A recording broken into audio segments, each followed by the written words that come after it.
دیوانێکی شعریە بە ناوی تیرۆژەکانی هەتاو کە کۆمەڵە شعرێک یاخود کۆکراوەی چەند بەرهەمێکی یەکێک لە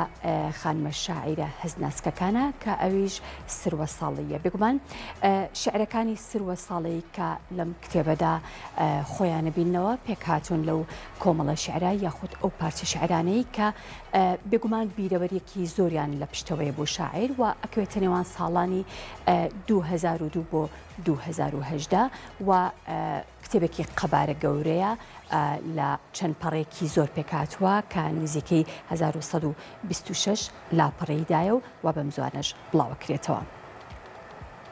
ئەم کۆمەڵە شعرە کۆکراوەی هەندێک لە شعرەکانی ئەم شاعیرەیە کە لە نێوان ساڵانی 2001 بۆ 2020 لا بەرگێکی 1126 لاپەڕەیدا و چەندین تابلۆی شعری و تەواوی ئەزمموی ئەم خانمە شاعیرەیە لە شعردا لە ڕۆژانی داهاتوودا ئەکەوێتە کتێبخانەکانی کوردستانە و لە هەموو شارەکانیش بڵاو بێتەوە.